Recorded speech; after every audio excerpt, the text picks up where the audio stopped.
നമസ്കാരം. ഭാരത് ലൈവിലേക്ക് വീണ്ടും സ്വാഗതം. നമസ്കാരം. നമ്മുടെ ശശി തരൂർ വീണ്ടും ഒരു വെടി പൊട്ടിച്ചിരിക്കുകയാണ് അങ്ങ് കാശ്മീരിലെ അതിർത്തി ചെന്നുകൊണ്ട്. അതെ അല്ലേ?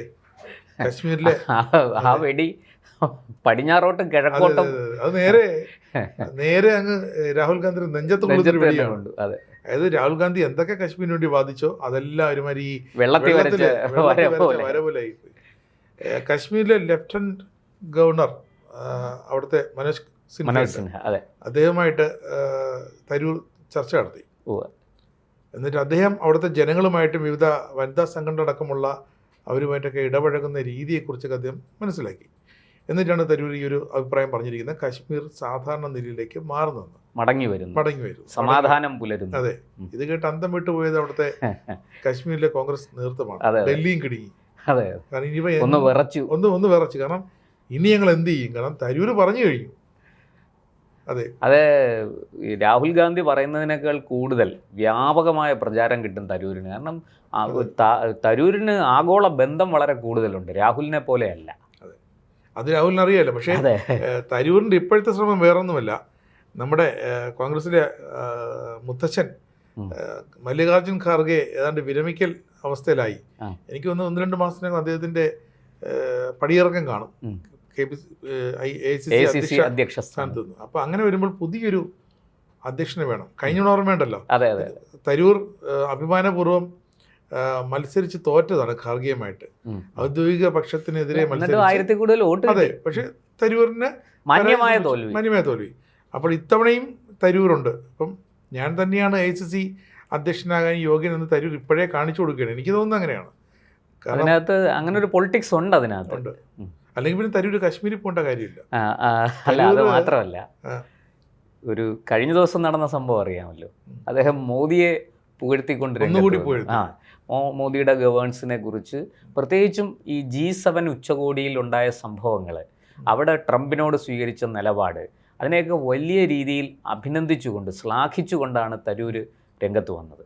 അതും കോൺഗ്രസ്സിന് വലിയ തിരിച്ചടിയായിപ്പോയി. രാഹുൽ ഗാന്ധി എന്തൊക്കെയാണോ നരേന്ദ്രമോദിക്കെതിരെ ആരോപണങ്ങൾ ഉന്നയിച്ചുകൊണ്ടിരുന്നത്, ആക്ഷേപങ്ങൾ ചൊരിഞ്ഞുകൊണ്ടിരുന്നത്, അതിനൊക്കെ സത്യത്തിൽ BJP ഒരു മറുപടി കൊടുക്കുന്നതിനേക്കാൾ വലിയ ഒരു എന്താ പറയുക അടിയാണ് തരൂരിൽ നിന്ന് കിട്ടിയത്. തരൂർ ഇത് പറഞ്ഞു. കാരണം മുമ്പൊക്കെ ഈ ഇന്ത്യക്ക് പുറത്തുള്ള ഒരു വിദേശ രാഷ്ട്രത്തിൽ എന്തെങ്കിലും ഒരു നമ്മുടെ പ്രധാനമന്ത്രി നരേന്ദ്രമോദി പോയിട്ട് ഒരു ചർച്ച നടത്തുക, അല്ലെങ്കിൽ എന്തെങ്കിലും ഒരു രാഷ്ട്രത്തലവൻ പോയിട്ട് എന്തെങ്കിലും ഒരു ചർച്ച നടത്തുക, അതിൻ്റെ വാർത്തയാണ് വരുന്നത് പത്രമാധ്യമങ്ങളിൽ വാർത്ത. ഇത് പ്രധാനമന്ത്രി യൂട്യൂബിൽ കൂടി പോലും ആ ദൃശ്യങ്ങളുണ്ട്. അദ്ദേഹം ട്രംപിന്റെ ഇടയിൽ കൂടെ അങ്ങോട്ട് ഓടുന്നു, അല്ലെങ്കിൽ ജോർജിയ മെലോണിയുമായി നിന്നിട്ട് സംസാരിക്കുന്നു. അതായത് ഈ ഇതുണ്ട്, അലുമിനിയം ഉണ്ടല്ലോ, ചില കോളേജുകളിലൊക്കെ പൂർവ്വ വിദ്യാർത്ഥി സംഘടനകൾ വന്ന് അവർ യോഗം ചേരില്ല, അതേപോലെ ആ ഒരു ഫീലാണ് നമുക്ക് വീഡിയോ കാണുമ്പോൾ തോന്നുന്നത്. കാരണം അത് മാത്രമല്ല, അവിടെ നടന്നൊരു സംഭവം, ഈ തരൂര് അതിനെ ഈ തരൂരിൻ്റെ ട്വിറ്ററിലും മറ്റുമൊക്കെ, അല്ലെങ്കിൽ തരൂരിൻ്റെ സമൂഹ മാധ്യമ അക്കൗണ്ടുകളിൽ അദ്ദേഹം പോസ്റ്റ് ചെയ്തത് ഈ മെലോണിയുമായിട്ടുള്ള നരേന്ദ്രമോദിയുടെ സൗഹൃദം, അത് ഇറ്റലി ഭാരത ബന്ധത്തിന് എന്തൊക്കെ ഗുണം ചെയ്യും, ഭാരതത്തിൽ അതിലൂടെ ഉണ്ടാകുന്ന നേട്ടങ്ങൾ, ഇതിനെക്കുറിച്ച് ചില സൂചനകൾ നൽകിക്കൊണ്ടാണ് തരൂർ എഴുതിയിരിക്കുന്നത്. അപ്പോൾ അതൊക്കെ വാസ്തവത്തിൽ ഈ കോൺഗ്രസ്സിലെ ആൾക്കാരും അത്ര മോശക്കാരല്ല, അവർക്ക് വരികൾക്കിടയിൽ വായിച്ചെടുക്കാൻ അറിയാം. അപ്പോൾ അത് അവർക്ക് വലിയ നാണക്കേടായി പോയി. കാരണം നരേന്ദ്രമോദിയെ നാഴികയ്ക്ക് 40 വട്ടം രാഹുൽ ഗാന്ധി ചീത്ത പറഞ്ഞുകൊണ്ടിരിക്കുകയും, എന്നാൽ രാഹുൽ ഗാന്ധിയുടെ തന്നെ പാർട്ടിയിലെ ഒരു MP, അദ്ദേഹം ഈ പറഞ്ഞതുപോലെ വെറും ഒരു MP അല്ല, ഈ പറഞ്ഞ UN-ലൊക്കെ വലിയ സ്ഥാനങ്ങൾ വഹിച്ചിരുന്ന ലോകരാഷ്ട്ര തലവന്മാരുമായിട്ടൊക്കെ നേരിട്ട് ബന്ധമുള്ള ഒരാൾ, അങ്ങനെയുള്ള ശശി തരൂര് മറിച്ചൊരഭിപ്രായം, അതിന് ഘടകവിരുദ്ധമായ ഒരു അഭിപ്രായം പറയുമ്പോൾ തീർച്ചയായിട്ടും അത് കോൺഗ്രസ്സിന് പൊള്ളും. ഇവിടെ ഇപ്പോൾ നമുക്ക് ഈ കാശ്മീർ വിഷയത്തിൽ നമ്മൾ മനസ്സിലാക്കേണ്ടത് അങ്ങനെ ഒരു കാര്യം കൂടിയുണ്ട്. കാരണം കഴിഞ്ഞ ദിവസമാണ്, അതായത് ഇന്നലെയും മെനങ്ങാന്നും ഒക്കെ ആയിട്ട് കാശ്മീരി പണ്ഡിറ്റുകൾ ധാരാളം പേര് തിരിച്ചു പോവുകയാണ്. അത് കുറേ കാലമായിട്ട് അവരിങ്ങനെ പോകുന്നുണ്ട്, പക്ഷേ ഇപ്പോൾ ആ ഒഴുക്ക് കൂടി. മാത്രമല്ല, ആദ്യം അവിടെ ഇപ്പോൾ എല്ലാവർക്കും പഴയ ധൈര്യം ഇല്ല, അവിടെ പോയി താമസിക്കാനുള്ള ധൈര്യമില്ല. അപ്പോൾ ഓരോ കുടുംബത്തിനും 10 പട്ടാളക്കാരെ വെച്ച് കൊടുക്കാൻ പറ്റില്ല. ലക്ഷക്കണക്കിന് ആൾക്കാരാണ് ഇവിടെ കിടക്കുന്നത്. അതുകൊണ്ട് അതുകൊണ്ട് സത്യത്തിൽ കാശ്മീരി പണ്ഡിറ്റുകൾ ഒരു ഗോത്രം, ഒരു സമുദായം എന്ന നിലയ്ക്ക് അവർ സംഘടിച്ച് അവർക്ക് നേരെ വരുന്ന എല്ലാ ആക്രമണങ്ങളെ എതിർക്കാൻ പ്രതിരോധിക്കാനുള്ള ശക്തി അവർ നേടണമായിരുന്നു. അതവർ നേടിയില്ല. കശ്മീർ അവരുടേതാണ്. ഈ നെഹ്റു ആദ്യം കാണിച്ച എന്താ, അവിടുത്തെ രാജാവായ ഹരിസിംഗിനെ അങ്ങ് ഇല്ലാതാക്കുകയായിരുന്നു. അല്ല, ഈ അവിടുന്ന് ഓടിക്കുകയായിരുന്നു. അത് ഒരുപാട് ചതികൾ അവിടെ നടന്നിട്ടുണ്ട്. നമുക്കിപ്പോൾ അതിനെക്കുറിച്ച് നമ്മൾ പറയാൻ തുടങ്ങിയാൽ നമുക്ക് 24 മണിക്കൂർ പോരാ. അല്ല, അതുകൊണ്ടാണ് ഈ കോൺഗ്രസിന് കൊള്ളുന്നത്, രാഹുൽ ഗാന്ധിക്കും കൊള്ളുന്നതും ഒക്കെ അത് തന്നെയാണ്. അതെ, കാരണം നെഹ്റു തുടങ്ങി വെച്ച, നമ്മൾ നേരത്തെ പറഞ്ഞ പെട്ടിയിലെ ആധാരത്തിൽ ഇതുണ്ട്, കശ്മീരും ഉണ്ട്. പെട്ടിയിലെ ആധാരത്തിൽ മാത്രമല്ല രാജേഷ് ജി, അതിനകത്തൊരു ചതിയുടെ കഥയുണ്ട്. നെഹ്റുവിൻ്റെ ചതി അന്ന് തൊട്ട് ഇന്ന് വരെ ഇങ്ങനെ തുടർന്ന് പോവുകയാണ്. ആ ചതി, അതാണ് ആ ചതിയുടെ ഒരു പിന്തുടർച്ച ഈ കാശ്മീർ വിഷയത്തിലുണ്ട്. അതിലെ ഒന്നാമത്തെ കാര്യം ആർട്ടിക്കിൾ 370 ആണ്. അതാണ് ഞാൻ പറഞ്ഞത്, നമ്മൾ സംസാരിക്കാൻ തുടങ്ങിയ 24 മണിക്കൂർ പോരാ വിഷയം. ആർട്ടിക്കിൾ 370 എന്ന് പറയുന്നത് ഒരു കൊടും ചതിയാണ്. ആ ചതി നെഹ്റു എന്തിനു ചെയ്തു? ആ ചോദ്യത്തിന് നമുക്ക് ഉത്തരം പറയാൻ പെട്ടെന്ന് സാധിക്കില്ല. അത് വലിയ ആഴങ്ങളിൽ പോയി ചരിത്രം വിശകലനം ചെയ്താലേ ഉത്തരം കിട്ടുള്ളൂ.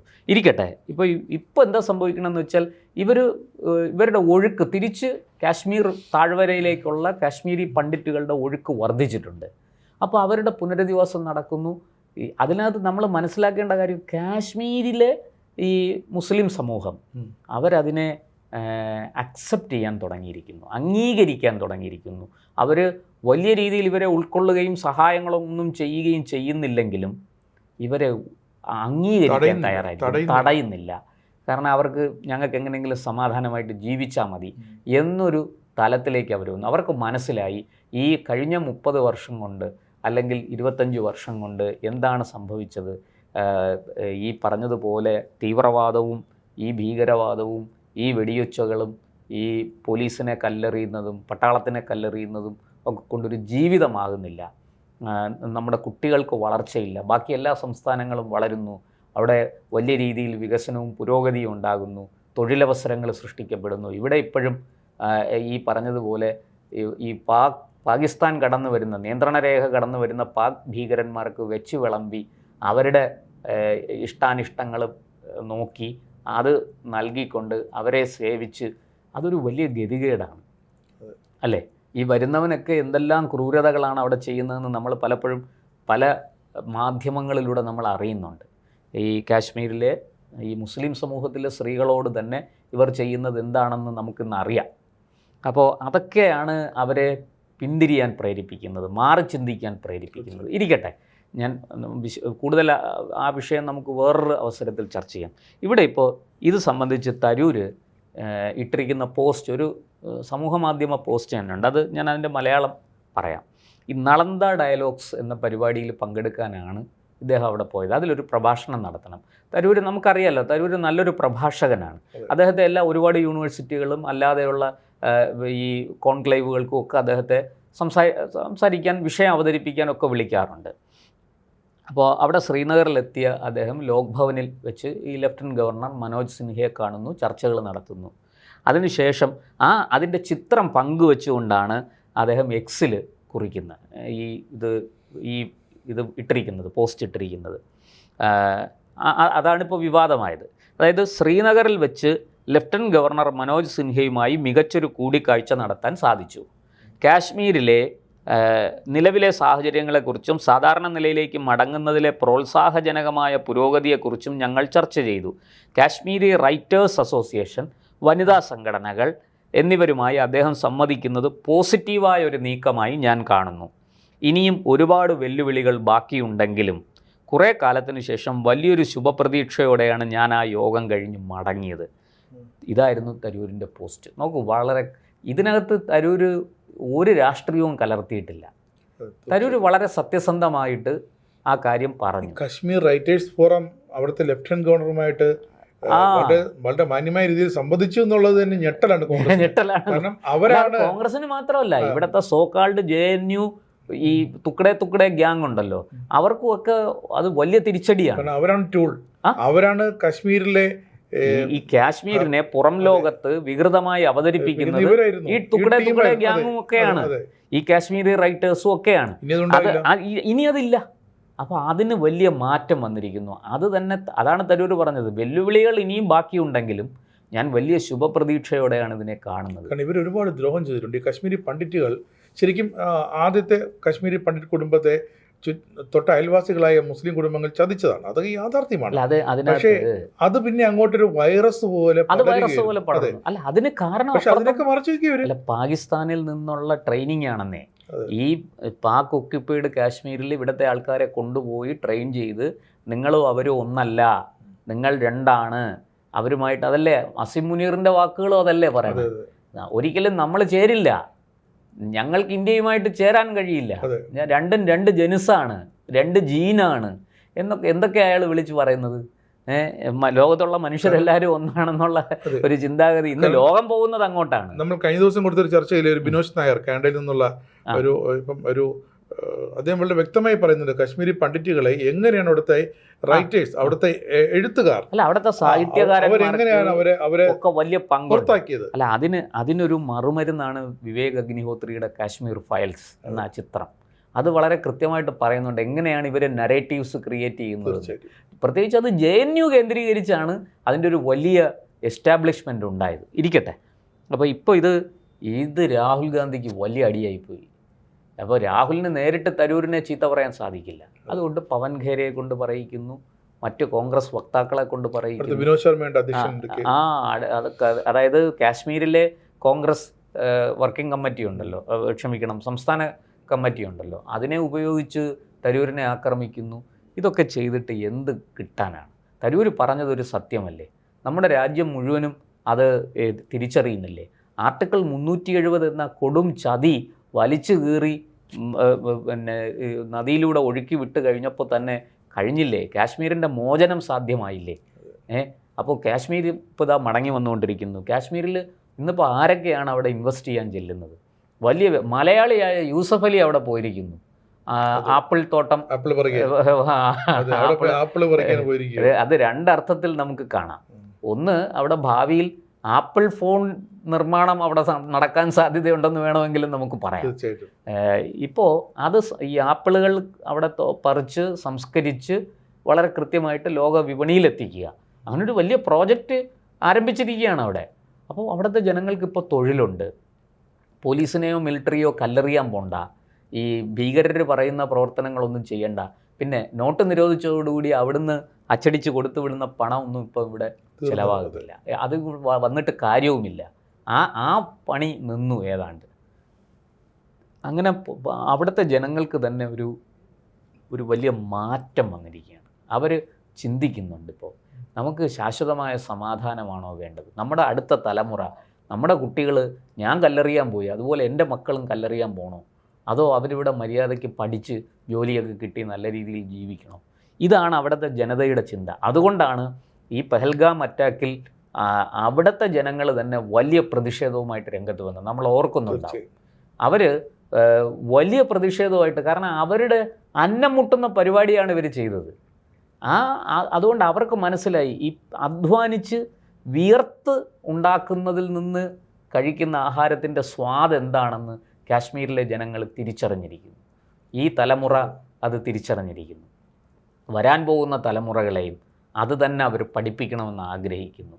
അതാണ് കാശ്മീരിലുണ്ടായിരിക്കുന്ന മാറ്റം. ആ മാറ്റം തിരിച്ചറിയാനും അത് കാണാനും ശശി തരൂരിന് കഴിയുന്നു എന്നുള്ളതാണ് ശശി തരൂരിൻ്റെ പോസ്റ്റ് വ്യക്തമാക്കുന്നത്.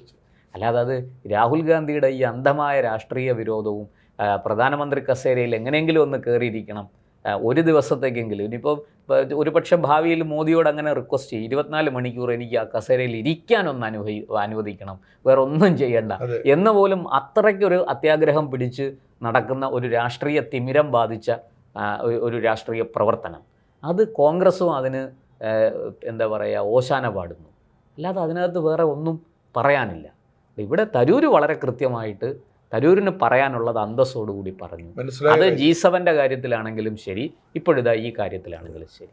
എന്തായാലും തരൂരിനെ കഴിച്ചിട്ടിറക്കാനും വയ്യ, മധുരിച്ചിട്ട് തുപ്പാനും വയ്യാത്ത അവസ്ഥയിലാണ് കോൺഗ്രസ്. വേറെ ആളുമില്ല ഇതുപോലെ കോൺഗ്രസ്സിൽ കാര്യങ്ങൾ പറയാനോ അവതരിപ്പിക്കാനും കഴിയുന്ന. വ്യക്തിപരമായിട്ട് തരൂരിന് പല വീഴ്ചകളും ഉണ്ടായേക്കാം, അതൊക്കെ മറ്റൊരു വിഷയം. പക്ഷേ ഒരു കോൺഗ്രസ്സിന് വേണ്ടി സംസാരിക്കാൻ കഴിയുന്ന, പ്രത്യേകിച്ചും ലോക്സഭയിലടക്കം സംസാരിക്കാൻ കഴിയുന്ന മറ്റൊരു നേതാവില്ല. പിന്നെ ഇന്ത്യയെ സംബന്ധിച്ചിടത്തോളം, നരേന്ദ്രമോദി ഗവൺമെൻറ്റിനെ സംബന്ധിച്ചിടത്തോളം ലോകരാഷ്ട്രങ്ങളുമായിട്ട് ആശയവിനിമയം നടത്താനും ഇന്ത്യയുടെ കാര്യങ്ങൾ നേടിയെടുക്കാനും ഉപയോഗിക്കാൻ പറ്റുന്ന ഏറ്റവും നല്ല ടൂളുകളിൽ ഒന്നാണ് ശശി തരൂർ. അവരത് ഭംഗിയായിട്ട് ചെയ്യും. അതിൽ അവർക്കും സംതൃപ്തിയുണ്ട്, അവർക്കും സന്തോഷമുണ്ട്. തരൂരിനെ അങ്ങനെയാണല്ലോ വേണ്ടത്. ഈ പണ്ട് വാജ്പേയി എങ്ങനെയാണോ നരസിംഹറാവു ഉപയോഗിച്ചത്, അതുപോലെ ഇപ്പോൾ തിരിച്ച് നരേന്ദ്രമോദി തരൂരിനെ ഉപയോഗിക്കുന്നു. അത്രയേ ഉള്ളൂ വ്യത്യാസം. പക്ഷേ ഇത് മനസ്സിലാക്കാനുള്ള ബുദ്ധിവൈഭവം രാഹുൽ ഗാന്ധിക്കോ അദ്ദേഹത്തിൻ്റെ കൂട്ടാളികൾക്കോ ഇല്ല എന്നുള്ളതാണ് സങ്കടകരമായ വസ്തുത.